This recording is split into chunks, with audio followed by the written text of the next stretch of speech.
Igualatorio Cantabria, más cerca que nunca. Esentia, nueva póliza de atención esencial, desde 22 € sin copagos. 942-229-600.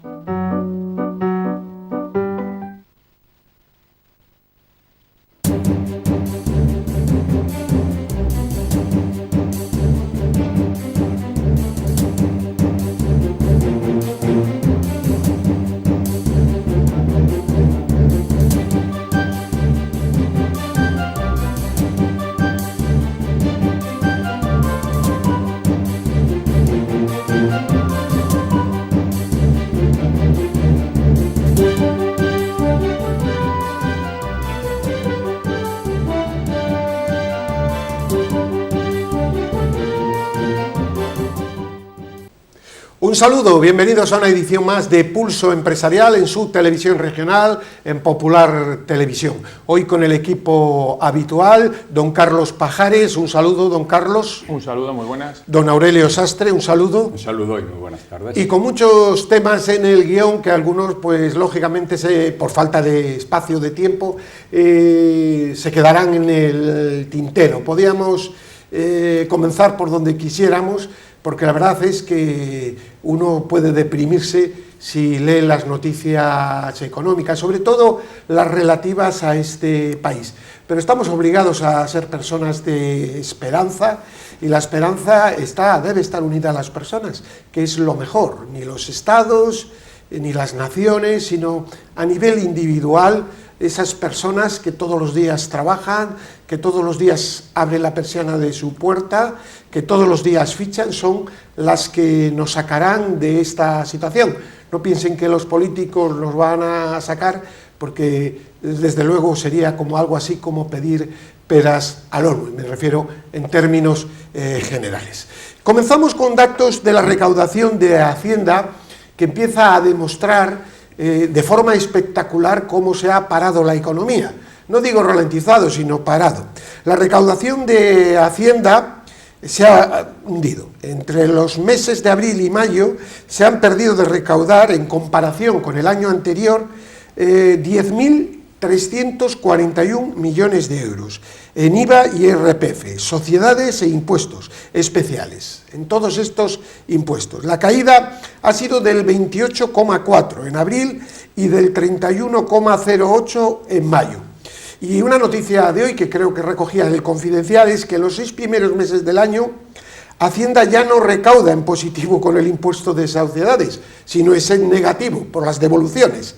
Es decir, de recaudar 1.600 millones el año pasado, pero este impuesto a perder 2.300. Un panorama, diríamos que desolador. Eso sí, y en medio suenan los aplausos.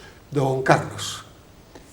Pues dice usted 10.000 millones. Europa nos va a dejar 140.000, pues estamos hablando de aproximadamente un... Pero el año que viene, y en 3 años, perdón, en 2 años más. Estamos hablando ya, hemos perdido un 8% de lo que se supone que nos va a dejar Europa. Y luego eso que usted comentaba, a mí me viene a la cabeza, lo primero que me viene se llama gestión. Cuando uno recauda menos, generalmente también gasta menos. Y lo triste es que estamos recaudando mucho menos, se va a recaudar mucho menos, y el Estado no hace un esfuerzo por gastar menos. Por lo tanto, el déficit público y ese dinero que nos van a dejar, que luego tendremos que devolver, pues a ver cómo se hace, la verdad es que es muy preocupante. Muy preocupante, y sobre todo, don Aurelio, lo que estaba diciendo don Carlos, en el sentido de que España tiene jamón donde cortar, de quitar muchos gastos, que me permitiría salir, yo creo que con cierta, no holgura, de la crisis. Yo creo que España tiene una capacidad de crecimiento brutal, lo ha demostrado en otras épocas, pero claro, luego voy a hablar cuánto han subido los salarios de los empleados públicos, cuánto ha subido el gasto público, y claro, esto es la segunda pata de la mesa. Y la esperanza es que hay posibilidades de arreglo, ¿no? Hay momentos en que la situación, pero claro, con este gobierno no hay ninguna esperanza. Un gobierno que está en el aplauso, que no reconoce ningún error, que quiere seguir gastando sin saber a dónde va, pues está en la autocomplacencia y en la mentira, es decir, la mentira directamente, pues desde luego la esperanza se cierne. También es verdad que otro gobierno ahora mismo, si no, salvo que fuera un gobierno de concentración, tendría la calle realmente en fuego. Este es el drama de este país. Es decir, a unos se les perdona todo y a otros no se les perdona absolutamente nada, por lo menos de momento. Don Aurelio. Bueno, empezando por lo último que usted está comentando, efectivamente, no perdonar, o perdonar los gravísimos errores que está cometiendo este gobierno, pues hace que se pierda el respeto a la sociedad. Y se analiza lo que usted mira un poco lo que viene pasando con estas, comentaba don Carlos, las mentiras, con estas mentiras que se vienen diciendo, que evidencian esa falta absoluta de respeto. Lo estamos viendo permanentemente. Hemos venido hablando aquí de cómo, con qué énfasis decía el presidente del gobierno, prometió y lo repitió, y decía a los periodistas: se lo repetiré a ustedes las veces que usted quiera, 8, 10, quiere que se lo diga, no pactaré nunca ni con los independentistas ni con los filoterroristas, en fin, esto no se preocupen, que eso no va a suceder. Y al día siguiente había pactado con todos y además feliz y con un triunfalismo y una prepotencia. Bueno, ahora lo hemos visto también.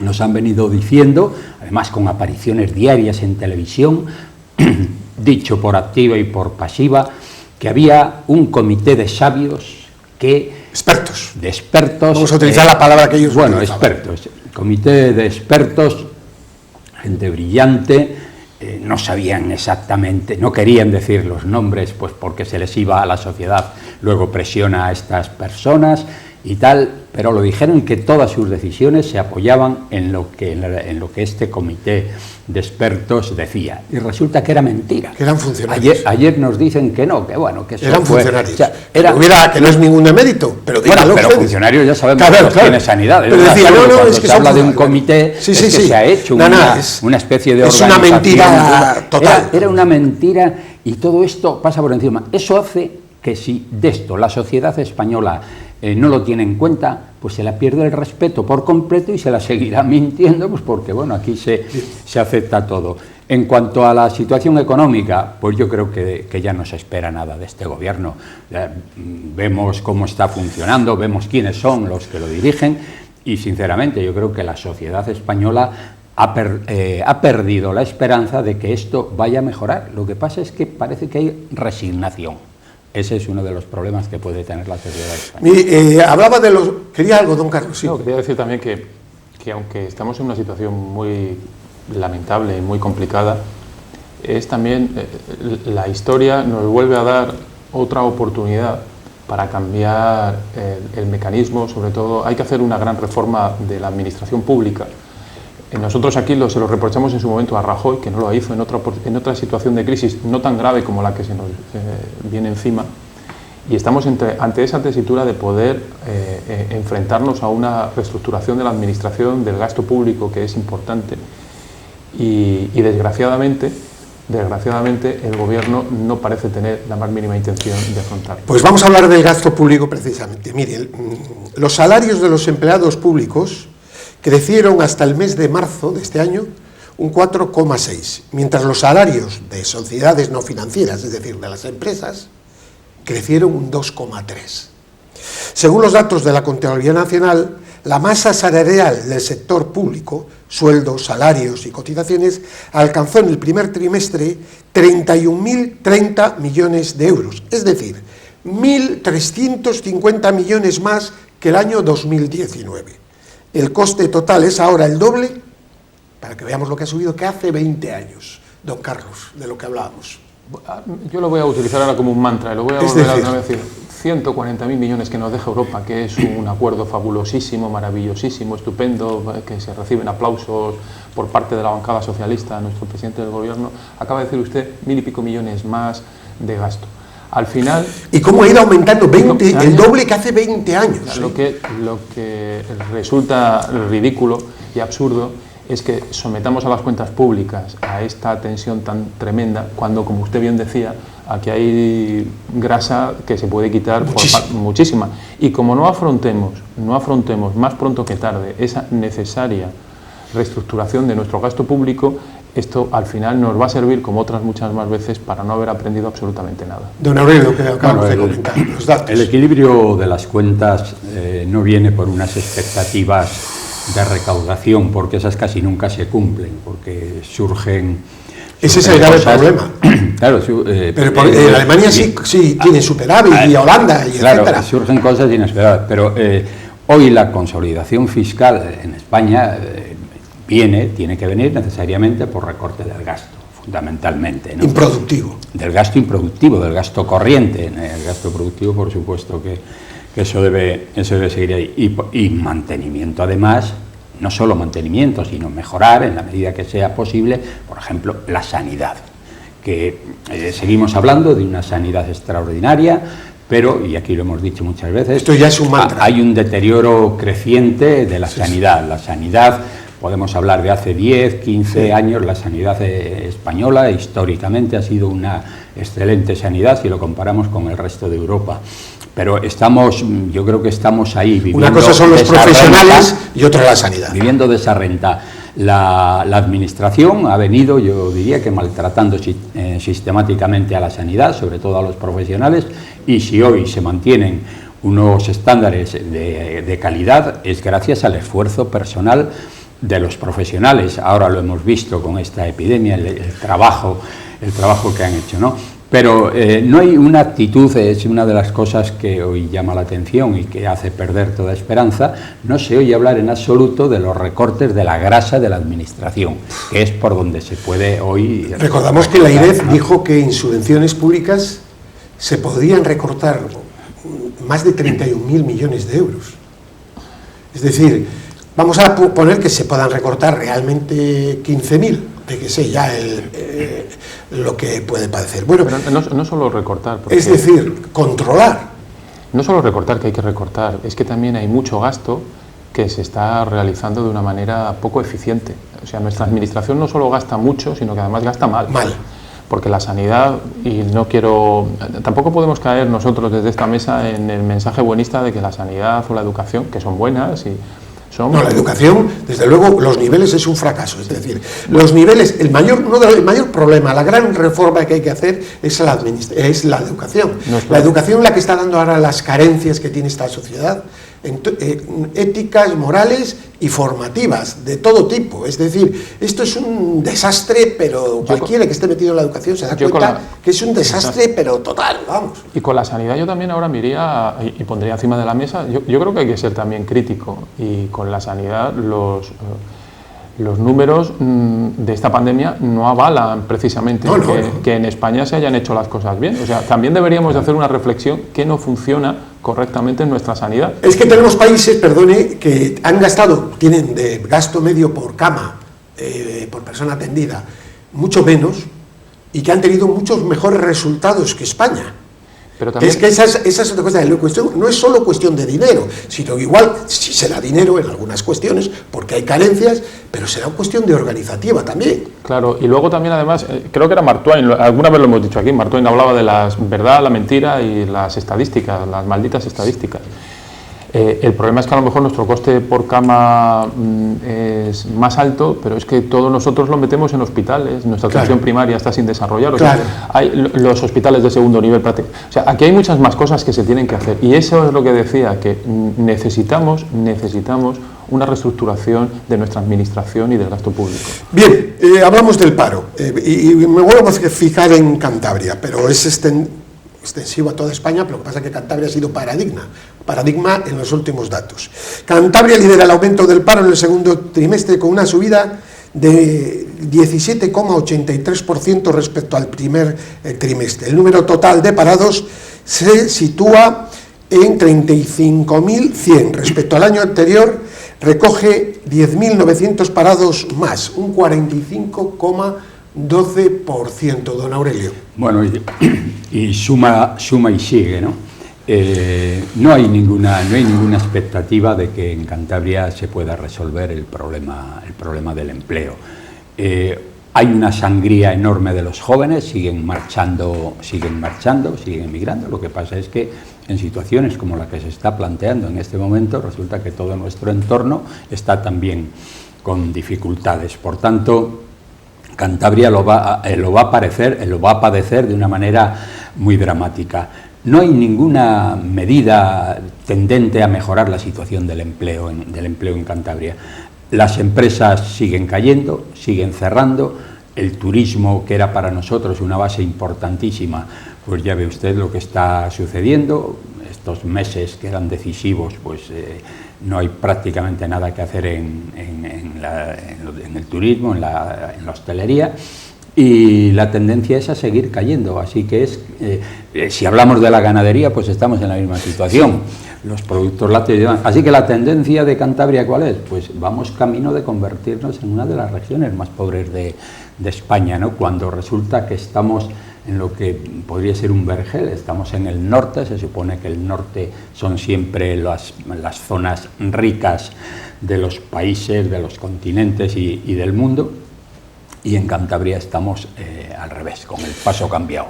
Partiendo, don Carlos, que desde la cercanía de los temas, pues lógicamente teníamos que tener una mayor claridad de ideas ante los grandes problemas que tenemos. Si uno hace un juicio de valor, vamos a quitar desapasionado, se podría incluso plantear ¿para qué queremos las autonomías?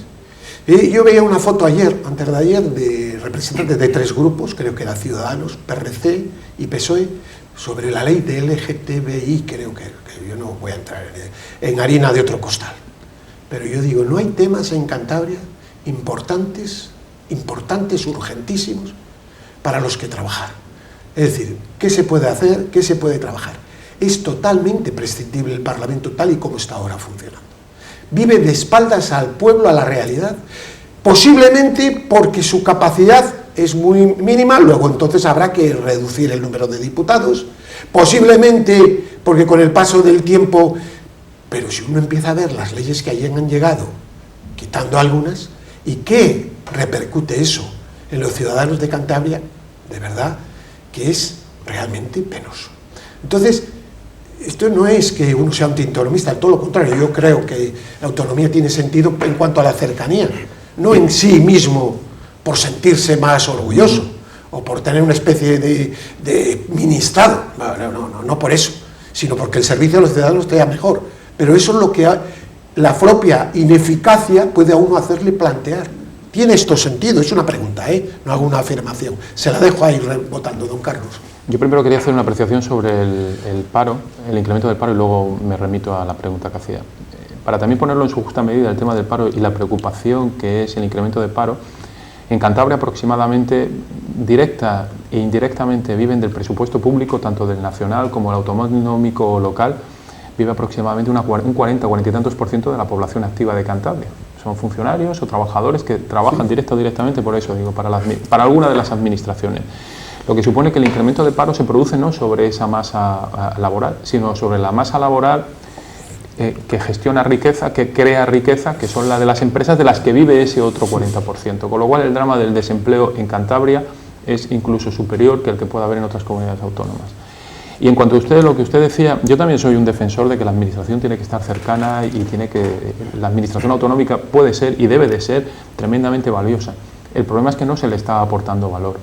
Al final, lo hemos comentado aquí también en alguna ocasión, al final el que la política se convierta en algo profesional hace que los grupos políticos al final sean estructuras de poder en sí mismas y que no tienen una razón de generar riqueza o de bienestar a la población, sino del mantenimiento de ellos mismos. Lo estamos viendo en la política nacional, donde los intereses de partido son superiores a los intereses nacionales, y en nuestro pequeño mundo en Cantabria, pues de alguna manera pasa algo parecido. Se iba a notar una pregunta que en vez de haber 30 y tantos diputados, ¿no? Son los que hay, no sé, 40 y tantos, bien, que hubiera 15. No. El debate es igual, se hace proporcionalmente, el que tenga mayoría la va a tener, y quita ahí un gasto impresionante de asesores, de sueldos, de dietas. Luego, consejerías, lo mismo. Cantabria también tiene grasa. No, Cantabria, Castilla y León, Madrid, Cataluña, Asturias. Es decir, el sistema autonómico tendría que tener un replanteamiento absoluto para que fuera más eficaz. Sí, yo a lo mejor no reduciría el número de diputados. Si lo que sí reduciría es...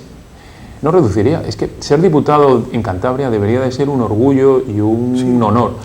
Y una dieta de 300 euros por ir y nada más, ni sueldo ni nada. Exactamente. Como eran antes los diputados provinciales. Exactamente, se supone. Sí, sí, también, otra solución. Se supone que además son personas que deben, precisamente además para que no se produzca esa desafección con la población, con la sociedad, si tú tienes que seguir manteniendo tu trabajo, tu actividad cotidiana, eso te hace estar mucho más cercanos a los problemas de la gente.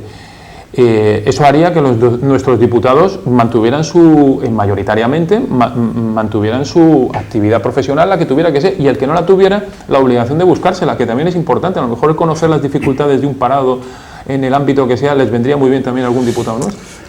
Mire, estas son las esperanzas. Las esperanzas es que tenemos, sin tocar lo que se llama un poco de forma cursi, porque eso es el estado del bienestar, es una cosa, son palabras rimbombantes. No, me refería a pensiones, seguridad social y educación, ¿no? Las claves. Sin tocar los pilares básicos, se puede hacer muchos recortes. Esa es la única esperanza, pero claro, con este gobierno y con la presión sindical, si hubiera otro, sería imposible, don Aurelio. Bueno, yo creo que es que tienen las autonomías y los gobiernos en general, hay un problema estructural, hay una falta absoluta de líderes, hay una falta total de personas que lleguen a resolver, como bien decía don Carlos, los problemas de la sociedad. Son generalmente personas no de gran calidad política, casi nadie, solo vienen a resolverse su problema y viven de una manera totalmente paralela a la sociedad, no vienen a resolver los problemas que vive la población, ¿no? Y lo tenemos ahora, por ejemplo, a primeros de este mes se fueron todos de vacaciones. O sea, con la cantidad de problemas que tiene España, una situación de paro, una situación endémica económica tremenda, pues resulta que se van de vacaciones. Eso demuestra que esta gente vive totalmente al margen de los intereses de la población. No son líderes de la población, no saben qué pasa en el campo, no saben qué pasa en las empresas, no saben qué es lo que sucede en la sociedad. Hay un problema de calidad de los políticos tremenda. Y yo creo que era una de las cosas que la población tendría que plantearse. Es que los partidos políticos todos se han convertido en un fin en sí mismos. No son una palanca, claro, eso está más que evidente. Bueno, vamos con un tema que me gustaría tocar. Es un tema de una meditación particular, pero que tiene mucho que ver con la economía. Usted pone ahora un informativo de radio, de televisión, y ve que, por ejemplo, en un telediario o en un informativo se informa 25 minutos de la pandemia. Bien. Luego va uno a mirar el número de fallecidos, por desgracia, y es afortunadamente mínimo. Bien. Yo creo que esta enfermedad hay que tenerla mucho respeto, hay que tener mucho cuidado, pero no hay que tenerla miedo. Entonces, yo creo que la información sensacionalista ha generado una nueva pandemia económica. Hay muchísimas personas con pánico, no con miedo, porque los que podemos tener aquí podemos tener respeto, los tres. Bueno, de hecho lo tenemos, pero no tenemos pánico, a pesar de que nadie está libre, pero nadie está libre de cualquier enfermedad. Entonces, eso ha hecho que en el extranjero, usted pone la televisión italiana y el espacio que se dedica a la pandemia es mucho menor. Yo el otro día veía la BBC cuando conecta con Barcelona y claro, al día siguiente es cuando precisamente se toma la decisión. Es decir, los medios de comunicación españoles, y lo digo así, creo claramente, yo no sé si comparten esta idea, están haciendo un flaco favor a la población, porque están desinformando. Los mismos que trataban de ocultar los féretros tremendamente en esos días que había muertos y muertos al principio de la pandemia, son los que ahora lo exageran todo. Es una meditación que la dejo ahí y me gustaría su opinión, don Carlos, porque tiene una trascendencia económica y social brutal en estos instantes. Bueno, yo creo que en reglas generales con el tema de la pandemia no lo hemos hecho bien. Y una de las cosas que no hemos hecho bien... Me gustaría su opinión franca, no me dé la razón. No, le estaba diciendo, mi opinión franca no se ha hecho bien. Y no se hizo bien al principio cuando se intentó ocultar la gravedad que la había. Muchísimo. Y que generó, porque muchos de los problemas de ese confinamiento tan brutal que hemos tenido aquí, que en poco... Además, es que es curioso cómo aquí hemos hecho de la debilidad virtud, cuando se ha dicho España ha sido de los que, efectivamente, de los que han tenido un confinamiento más duro, porque precisamente fuimos de los que no tomamos medidas en su momento. Y el que trae las causas económicas. Y traen esas causas económicas. Ahora yo creo que como por una sobreactuación se está haciendo justo lo contrario. O sea, recordemos todos que las mascarillas no eran obligatorias y ahora hasta si te vas al campo y estás tú solo te tienes que poner la mascarilla. Sí, en el campo, sí. O sea, ahora estamos llegando al absurdo porque hay una cosa que yo creo que eso lo han hecho mal casi todos los países, pero en este posiblemente todavía con mucha más profundidad, es que un tema de salud se ha politizado. Sí. Y al final las decisiones, si se toman desde el ámbito político, se toman. Y como si encima tienes malos políticos que toman malas decisiones, pues las cosas se equivocan. Ahora yo creo que estamos sobreactuando en el estado totalmente contrario. Y lo estamos viendo la repercusión que está teniendo desde el punto de vista económico. Al final, pues yo entiendo que si tú en tu televisión estás todo el día diciendo el nivel, es normal que cada vez haya más. Si nos damos cuenta hace muy poco en la pandemia, lo importante eran los fallecidos, que era lo que mirábamos y en lo que el número que se ralentizaba y tal igual, parecía que la cosa.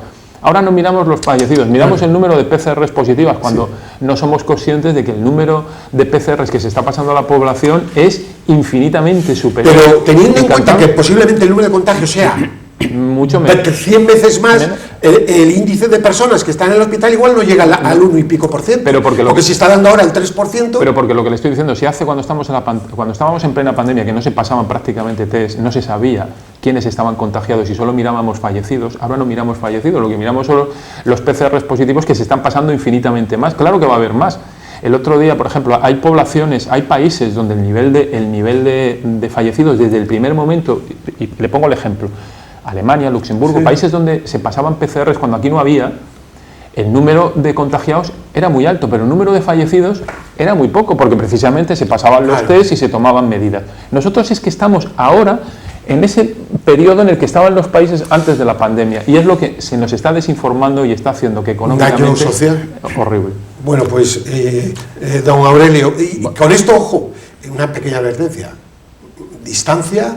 gel hidroalcohólico y mascarilla, que no estamos diciendo, entiendan bien, no estamos diciendo que hay que relajar nada, pero lo que digo es que ni calvo, permítame un refrán castellano, ni calvo ni con dos pelucas, don Aurelio. Bueno, ha habido una saturación de la información y además yo creo que ha sido lo que ha influido mucho en estos países, aparte del desprestigio que España ha ido adquiriendo, el poco respeto hacia España de ellos, de Holanda, del Reino Unido y demás, pero ha habido una saturación de información y lo que llega es precisamente esto, las apariciones del gobierno, las apariciones de estos que llaman los expertos, del Simón y esto pasa pues como nos pasaba aquí. Usted venía, iba a trabajar a Bilbao y me decía, bueno, creo que Bilbao está en guerra, ¿no? Porque he oído en las noticias, estoy oyendo cada hora que aquello es tremendo. Y digo, bueno, pues yo no he visto nada, la gente estaba tomando sus tapas, sus pinchos, tal, por todo. Pero esto tiene una consecuencia económica. La noticia que llegaba era esto, el sensacionalismo y tal, y yo creo que esto ha influido mucho, y luego ahora las comunidades autónomas quizás también, pues para poder exigir más al gobierno, pues están, yo creo que en muchos casos exagerando la nota. El gobierno se ha echado la manta a la cabeza y ahí se ha quedado esto. Lo cierto es que la economía se hunde, que el sector turístico ya este año queda absolutamente hundido, y ahora ¿cuál es la salida del gobierno? Decir, bueno, pues borrón y cuenta nueva. Ahora vamos a olvidarnos de lo que ha pasado y vamos a partir de ahora. Es el adanismo. Sí, pero aquí me hablan de los medios de comunicación. Mire, le voy a dar un dato a ustedes y a los televidentes. Yo veo todas las tardes la BBC por cuestiones del idioma que me interesa practicar, ¿no? Porque, bueno, y también me viene bien, porque... Y en estas 2 últimas semanas no ha conectado prácticamente ninguna media con Italia, ni con Grecia. Sí ha conectado con España. Que por cierto son los 2 sitios donde se No, por eso pongo el ejemplo. Es decir,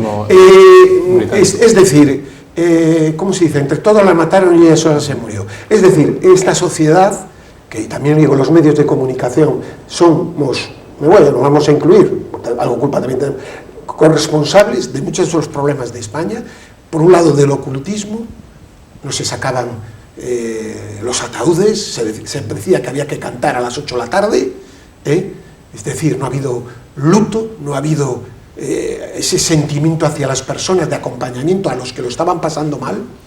Y por otro lado, ahora, pues a todas horas, Cáceres, 30 y tantos contagiados. Oiga, dígame, porque esos señores están cantando en su casa. ¿Cuántos hay en el hospital? Dígame cuántos hay. Y las personas graves, ¿cuántos hay? ¿Qué enfermedades tenían antes? Que esa es otra cuestión. Que no digo que no los haya y que no haya algún joven, pero pues eso díganlo todos. Pero es que informan fatalmente mal, don Carlos. No, y luego además lo que quería decir es que vivimos, hablaba usted antes del Parlamento, de las comunidades, la falta de asunción de responsabilidades por los cargos públicos. Aquí los ayuntamientos, todos los ayuntamientos tienen una responsabilidad muy grande. Me refiero que hay una serie de normas, este país que es incumplidor por naturaleza, al final para hacer cumplir a la sociedad, lo que se hace es extremar las exigencias de carácter normativo. Sí. Modéralas, pero hazlas cumplir. Que no paguen justos por pecadores, sí, que es mucho también de nuestro país y de nuestra comunidad.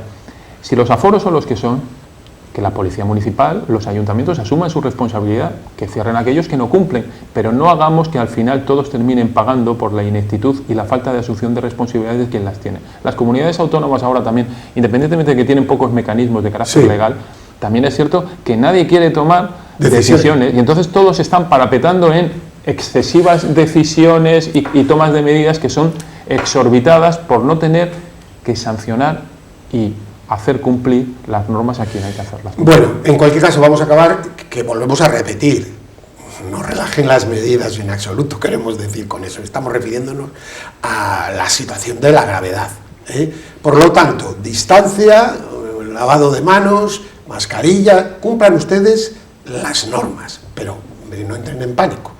Y ante cualquier síntoma... Es el síntoma.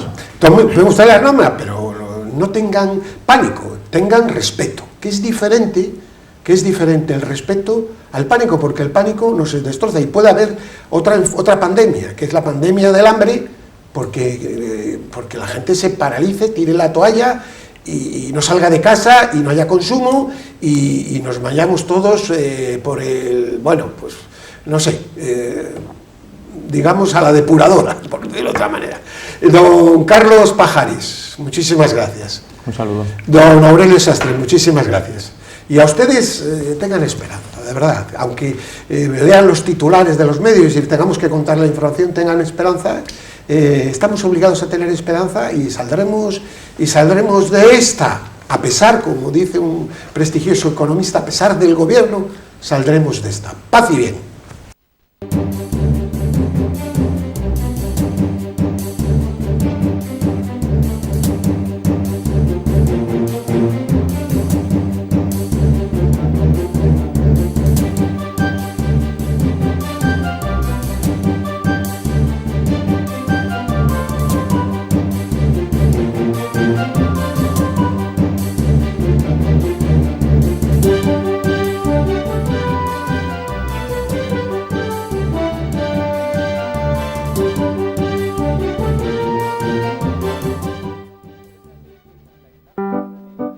Igualatorio Cantabria, más cerca que nunca. Esentia, nueva póliza de atención esencial, desde 22 € sin copagos. 942 229 600.